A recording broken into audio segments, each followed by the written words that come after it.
हाँ तो प्यारे स्टूडेंट, आई होप कि आप लोग अच्छे होंगे। मैं लाया हूँ क्वेश्चन बैंक का ऑब्जेक्टिव प्रश्न जो पीछे प्रीवियस ईयर में पूछा गया सवाल है। तो आज की क्लास में मैं 40 ऑब्जेक्टिव करवाऊंगा।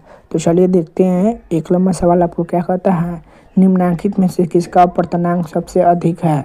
निम्नलिखित में से किसका अपर्तनांक सबसे अधिक है। इसका आंसर हो जाएगा बी, हीरा का अपर्तनांक सबसे अधिक होता है। इसका आंसर हो जाएगा बी। चलिए देखते हैं 2 नंबर सवाल क्या कहता है, अवतल दर्पण की फोकस दूरी होती है। अवतल दर्पण की फोकस दूरी होती है। अवतल दर्पण की फोकस दूरी ऋणात्मक होती है। इसी तरह 3 नंबर सवाल देखते हैं, किसी लेंस में मुख्य फोकस की संख्या कितनी होती है। किसी लेंस में मुख्य फोकस की संख्या 2 होती है। इसका आंसर हो जाएगा बी, 2 होती है। इसी तरह 4 नंबर सवाल देखते हैं, दाढ़ी बनाने में कौन सा दर्पण का उपयोग होता है। दाढ़ी बनाने में कौन सा दर्पण का उपयोग होता है। इसका आंसर हो जाएगा बी, अवतल दर्पण का उपयोग होता है दाढ़ी बनाने में। इसी तरह हम लोग 5वां नंबर सवाल देखते हैं, अवतल दर्पण की फोकस दूरी एफ एवं उसके वक्रता त्रिज्या आर के बीच का संबंध है। अवतल दर्पण की फोकस दूरी एफ एवं उसके वक्रता त्रिज्या आर के बीच का संबंध होता है एफ बराबर r/2। इसी तरह हम लोग 6 नंबर सवाल देखते हैं, निम्नलिखित में से किस लेंस को अभिसारी लेंस कहते हैं। निम्नलिखित में से किस लेंस को अभिसारी लेंस कहते हैं। 6 नंबर का आंसर हो जाएगा बी, उत्तल लेंस को अभिसारी लेंस कहते हैं और अवतल लेंस को अपसारी लेंस कहते हैं। इसी तरह 7 नंबर सवाल देखते हैं, दृश्य प्रकाश में किस वर्ण का तरंगदैर्घ्य न्यूनतम होता है। दृश्य प्रकाश में किस रंग का तरंगदैर्घ्य न्यूनतम होता है। 7 का आंसर हो जाएगा बी, बैंगनी रंग का न्यूनतम तरंगदैर्घ्य होता है। इसी तरह 8 नंबर सवाल देखते हैं, तारे का टिमटिमाना प्रकाश से किस घटना को दर्शाता है। तारों का टिमटिमाना प्रकाश को किस घटना को दर्शाता है। इसका आंसर हो जाएगा डी, प्रकाश का अपवर्तन को दर्शाता है। इसी तरह 9 नंबर सवाल देखते हैं, निम्नलिखित में से किसमें प्रकाश की चाल सबसे अधिक होती है। निम्नलिखित में से किसमें प्रकाश की चाल सबसे अधिक होती है। इसका आंसर हो जाएगा सी, निर्वात में प्रकाश की चाल सबसे अधिक होती है। इसी तरह हम लोग 10 नंबर सवाल देखते हैं, प्रकाश के अपवर्तन के कितने नियम हैं।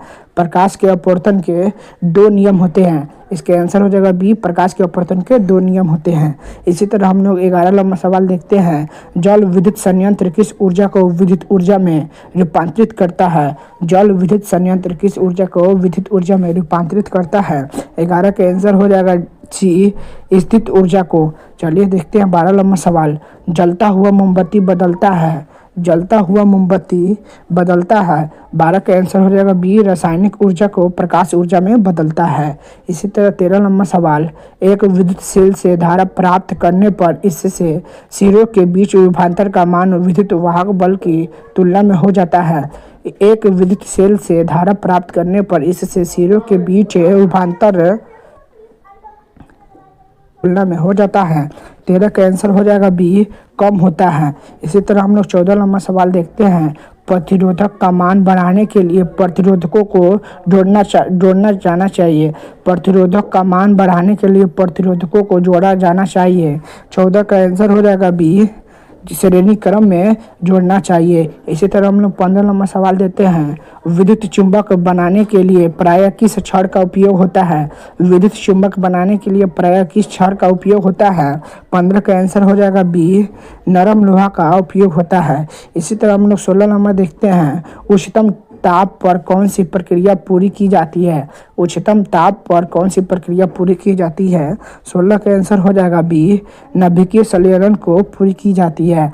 इसी तरह 17 नंबर देखते हैं, सौर ऊर्जा को सीधे विद्युत में बदलने वाली युक्ति है। सौर ऊर्जा को सीधे विद्युत ऊर्जा में बदलने वाली युक्ति है। 17 का आंसर हो जाएगा बी, 17 का भी आंसर हो जाएगा बी, सौर सेल होता है। इसी तरह हम लोग 18 नंबर सवाल देखते हैं, पवन विद्युत जनित्र में पवन की चाल कम से कम कितनी होनी चाहिए। पवन विद्युत जनित्र में पवन की चाल कम से कम कितनी होनी चाहिए। 18 का आंसर हो जाएगा डी, इनमें से कोई नहीं। इसी तरह हम लोग 19 नंबर सवाल देखते हैं, सेल का विद्युत वाहक बल है। सेल का विद्युत वाहक बल है। 19 के आंसर हो जाएगा बी, सेल द्वारा इकाई आवेश पर किया गया कार्य। सेल द्वारा इकाई आवेश पर किया गया कार्य। इसी तरह हम लोग 20 नंबर सवाल देखते हैं, घरेलू परिपथ में मुख्य रूप से किसकी आपूर्ति होती है। घरेलू परिपथ में मुख्य रूप से किसकी आपूर्ति होती है। 20 का आंसर हो जाएगा ए, प्रत्यावर्ती धारा का आपूर्ति होती है। पर्यावर्ती पर्यावर्ती धारा का आपूर्ति होती है। इसी तरह हमने 21 नंबर सवाल देखते हैं, वन विक्षेपण असंभव है। वन विक्षेपण असंभव है, इसका आंसर हो जाएगा 21 का बी, निर्वात में वन विक्षेपण होता है। इसी तरह हम लोग 22 नंबर सवाल देखते हैं, वायु में रखा एक कांच का प्रिज्म आपतित किरण को मोड़ देती है। वायु में रखा एक कांच का प्रिज्म आपतित किरण को मोड़ देती है। 22 का आंसर हो जाएगा डी, आधार की ओर मोड़ देती है। 23 नंबर सवाल देखते हैं, 2Zn प्लस C2 से बने 2ZnO क्रिया किस प्रकार की है। 2Zn प्लस O2 से बन जाता है 2ZnO किस प्रकार की अभिक्रिया है।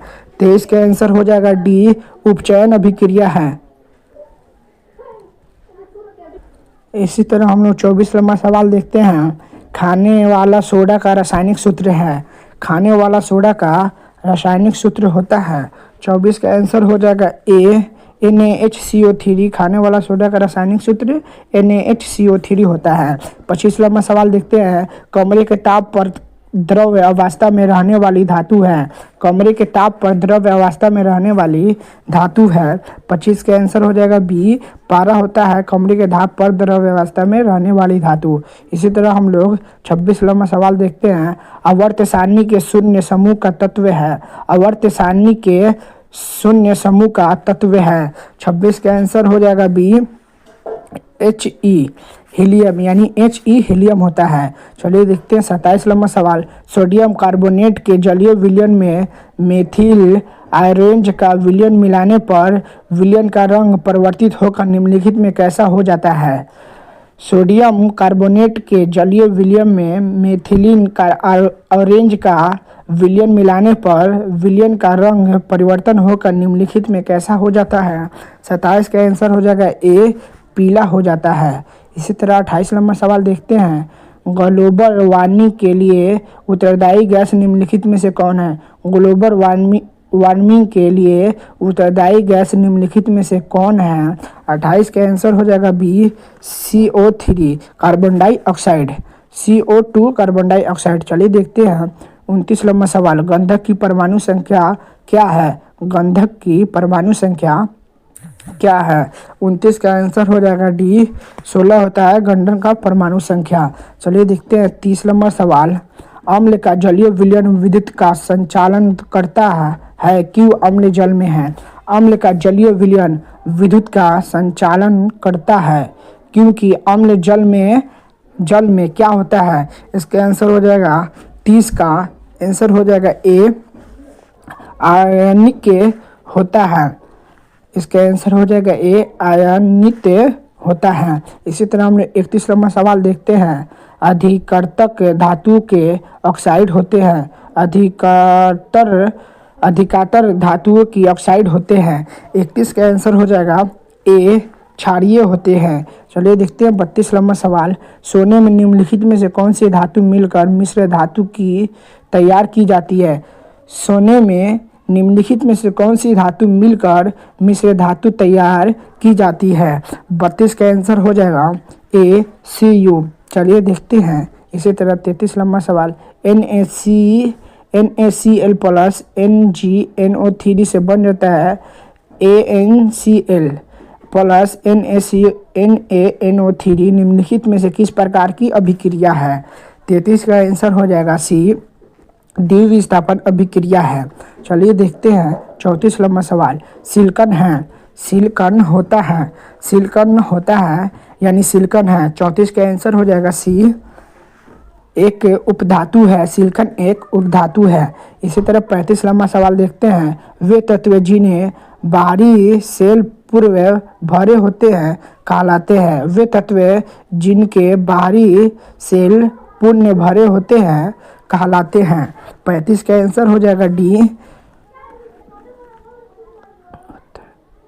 कहलाते हैं। इसका आंसर हो जाएगा डी। चलिए देखते हैं 36 नंबर सवाल, खगड़िया का रासायनिक सूत्र होता है। खड़िया का रासायनिक सूत्र होता है।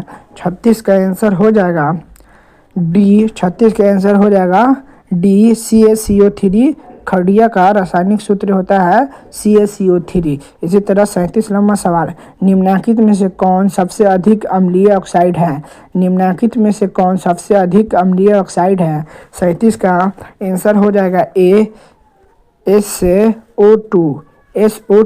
इसी तरह हम लोग 38वां सवाल देखते हैं, निम्नलिखित में से कौन एल्काइन है? निम्नलिखित में से कौन एल्काइन है? ये VBI ऑब्जेक्टिव है, ये VBI ऑब्जेक्टिव है। निम्नलिखित में से कौन एल्काइन है? एल्काइन है, इसका 38 का आंसर हो जाएगा सी। 38 का आंसर हो जाएगा सी, C2H2। ये एक एल्काइन है। चलिए देखते हैं 39वां सवाल, C2H5 का UPIC नाम क्या है? C2H5 का UPIC नाम क्या है? 39 का आंसर हो जाएगा ए मेथॉक्सी, आंसर हो जाएगा ए मिथाक्सिन एथेन। इसी तरह हम लोग आखिरी सवाल देखते हैं, निम्नलिखित में से कौन यौगिक ईंधन के रूप में इस्तेमाल किया जाता है? निम्नलिखित में से कौन यौगिक ईंधन के रूप में इस्तेमाल किया जाता है? 40 का आंसर हो जाएगा सी, एथानॉल। इसका आंसर हो जाएगा थी एथनॉल। आप मेरे चैनल पर नए हैं तो मेरे चैनल को सब्सक्राइब करके बेल आइकन को ऑन कर दे। इसके बाद मैं कल शाम को 41 से 80 तक ऑब्जेक्टिव करवाऊँगा।